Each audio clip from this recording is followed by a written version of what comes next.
Hi friends, इस video में बात करने वाले एक नए नोटिफिकेशन के बारे में। नोटिफिकेशन आया आईबी की तरफ से, ठीक है।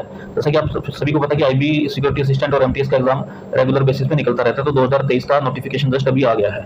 और आईबी का जो एमटीएस का सिक्योरिटी असिस्टेंट का एग्जाम होता है, तो उसका 2023 का नोटिफिकेशन आ चुका है, ठीक है। तो देखिए साफ साफ लिखा हुआ है सिक्योरिटी असिस्टेंट और मोटर ट्रांसपोर्ट और मल्टीटास्किंग स्टाफ जनरल एग्जामिनेशन 23, ठीक है। तो आमतौर पर जो सिक्योरिटी असिस्टेंट का जो लेवल होता है सैलरी की अगर बात करें तो लेवल 3 की जॉब होती है सिक्योरिटी असिस्टेंट, और एमटीएस तो आपको पता है कि लेवल 1 जॉब रहती है। तो अलग अलग देखिए डिस्ट्रीब्यूशन दिया गया, कैटेगरी वाइज और एरिया वाइज डिस्ट्रीब्यूशन दिया गया। तो कुल मिलाकर आप इसको देख लीजिएगा क्या क्या स्टेट है और किस स्टेट में कितनी वैकेंसी है, ठीक है। सबसे ज्यादा अगर मोटी मोटी वैकेंसी की मैं बात करूं तो देखिए यहाँ देखने को आपको मिल रही है जो ये आईबी हेडक्वार्टर है दिल्ली, सीरियल नंबर 11 पर आप देख सकते हैं Delhi IB headquarter, Delhi IB headquarter. तो यहाँ अनरिजर्व की 42 वैकेंसी है सिक्योरिटी असिस्टेंट की बात करें तो, और 24 है ओबीसी नॉन क्रीमी लेयर की, एससी की 13, इस तरीके से अलग अलग। तो टोटल 93 वैकेंसी तो केवल दिल्ली हेडक्वार्टर में ही है, ठीक है। और एमटीएस की 48 है, 25 है जनरल की, 48 है, 25 है ओबीसी की, और इस तरीके से टोटल 98 वैकेंसी दिल्ली हेडक्वार्टर में ही टोटल एमटीएस की है। तो अलग अलग डिस्ट्रीब्यूशन आप देख लीजिएगा पूरा। वीडियो को पॉज करके आप आराम से देख सकते हैं किस स्टेट से आप अप्लाई करना चाहेंगे। और वैसे तो ऑल इंडिया बेसिक जॉब होता है, कहीं भी आपको जॉब करने के लिए फॉर्म फिल करेंगे तो आप उसी टाइम लिखा होता है कि आप पूरे देश में जॉब करने के लिए इच्छुक हैं, तो ही ये फॉर्म भरें। तो देखिए थोड़ा डिस्कस करते हैं, पोस्ट के डिस्क्रिप्शंस को देखते हैं। तो देखिए सबसे पहले बात करते हैं सिक्योरिटी असिस्टेंट और मोटर ट्रांसपोर्ट, ठीक है। तो देखिए ये लेवल 3 की जॉब है और general central service group C की जॉब है, नॉन गेस्टिलियन नॉन मिनिस्ट्रियल, ठीक है। अब लेवल 3 की जॉब है, बेसिक पे की अगर बात करें तो 21,700 से लेके 69,100 तक की रेंज का है। और पे मैट्रिक से का जो ये है लेवल 3 का पे मैट्रिक मतलब यानी कि 21,700 इसका बेसिक पे होगा, और इसके ऊपर ही बेसिक पे के ऊपर आपका जो भी अलग अलग अलाउंसेस होते हैं डीए टीए वो सब आपको मिलेगा, ठीक है। अब इन्होंने बोला कि सिक्योरिटी असिस्टेंट के लिए अलाउंसेस 20% बेसिक पे का अलग अलग गवर्नमेंट अलाउंसेस है, ठीक है। 20% सिक्योरिटी अलाउंसेस है, स्पेशल सिक्योरिटी अलाउंस, यानी कि 21,000 का 20% सीधा सीधा लगा लीजिए, 4 मतलब 4200 के आसपास तो आपका सिक्योरिटी अलाउंस आपको हर महीने मिलना ही मिलना है। फिर कैश कंपनसेशन है जो कि हॉलीडेज वगैरह में की जाती है, तो मैक्सिमम साल में 30 दिन की वो कैश कंपनसेशन एक ये है। अब एसेंशियल क्वालिफिकेशन की बात करें तो देखिए 10वीं क्लास मांगी है, 10th क्लास मांगी है, मैट्रिकुलेशन, ठीक है। किसी भी रिकॉग्नाइज्ड बोर्ड से 10वीं क्लास हो, और डोमिसाइल सर्टिफिकेट होना चाहिए जिस स्टेट के अगेंस्ट कैंडिडेट अप्लाई कर रहा है। मान लीजिए आप हरियाणा से अप्लाई कर रहे हो तो आपके पास हरियाणा का डोमिसाइल हो, दिल्ली के लिए अप्लाई हो तो दिल्ली का डोमिसाइल हो, ठीक है। अब सिक्योरिटी असिस्टेंट की बात करें, केवल सिक्योरिटी असिस्टेंट और ये मोटर ट्रांसपोर्ट के लिए है कि आपके पास एक लो लाइट मोटर व्हीकल यानी कि एलएमवी जो होता है वो एक लाइसेंस होना चाहिए, छोटे व्हीकल्स का लाइसेंस हो आपके पास, और कंप्यूटर की नॉलेज हो, मोटर की नॉलेज हो, कंप्यूटर की नहीं मोटर मैकेनिज्म की नॉलेज हो, मतलब ड्राइविंग वगैरह आपको आती हो। अब डिजायरेबल क्वालिफिकेशन की मोटर व्हीकल का लाइसेंस भी अगर आपके है तो बहुत अच्छी बात है। अब आपकी उम्र की जो सीमा है वो है 27 साल, 27 साल तक की आपकी एज हो क्लोजिंग डेट तक, जिस दिन ये फॉर्म भरना बंद हो रहा है, और 18 से 25 साल एमटीएस की है, ठीक है। अब ये देखिए टोटल दिया गया सिक्योरिटी असिस्टेंट का, ये एमटीएस के साथ साथ बताया गया।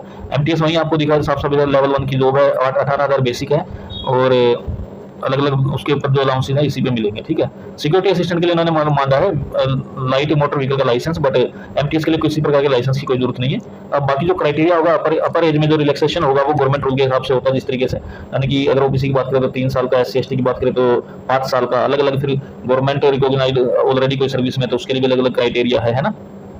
तो ये पूरा डिटेल आप देख लीजिएगा, एज लिमिट। और normally 10th class level job है, बट अच्छी जॉब है, आईबी सेंट्रल गवर्नमेंट की जॉब है, सबसे बड़ी बात ये। अब सिटी ऑफ एग्जामिनेशन क्या है, सिटी ऑफ एग्जामिनेशन की बात करें तो सर्विस लाइबिलिटी देख लीजिए, आप साफ साफ दिखा रहता है कि ये all India basis service liability आपको इसमें फुलफिल करनी होगी, ठीक है। अब सिटी ऑफ एग्जामिनेशन की बात करें तो candidate may refer the detailed advertisement while filling the online application form, the applicant should carefully decide about his choice of examination, यानी कि जब आप फॉर्म भर रहे हैं उस टाइम आपको सेंटर चूज करना है, एग्जाम आप कहां देना चाह रहे हैं। और अप्लाई करने का प्रोसेस क्या है, अप्लाई करने का प्रोसेस बिल्कुल सिंपल है कि आपको अप्लाई ऑनलाइन करना होता है इसके लिए, ठीक है।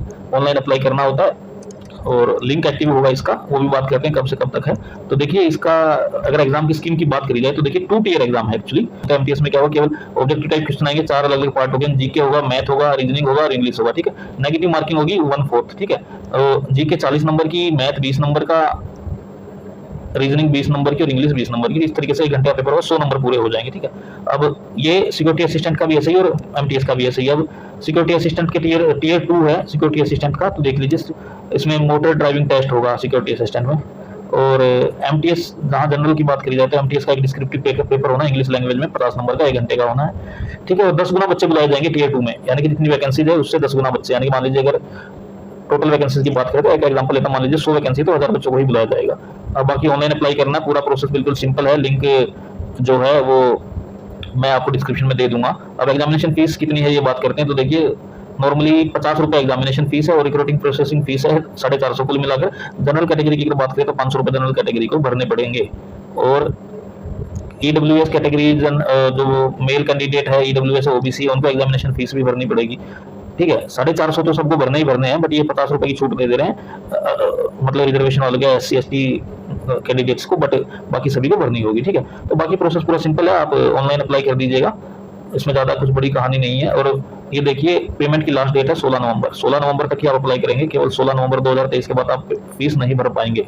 16 नवंबर 2023 लास्ट डेट है। ठीक है, क्लोजिंग डेट फीस की लास्ट डेट है 16 और अप्लाई करने की लास्ट डेट है 13 नवंबर। आज ये 10 अक्टूबर को नोटिस आया है और आई थिंक 15 अक्टूबर से अप्लाई करना ऑनलाइन एप्लीकेशन प्रोसेस स्टार्ट हो जाएगा। तो देखिए, नोटिस जस्ट अभी का है, तो मैं इसलिए मैंने वीडियो बनाने की कोशिश करी कि जल्दी से जल्दी आप लोगों को पता लग जाए, ताकि आप प्रिपेयर भी हो। और सबसे बड़ी बात है कि exam with in 2-3 months exam हो जाता है, तो अच्छी प्रिपरेशन आपको करनी है और ऑल द बेस्ट। बाकी कोई डाउट आता है मेरे को कमेंट सेक्शन में बताइए, मैं उसका सजेशन आपको दे दूंगा। और धन्यवाद।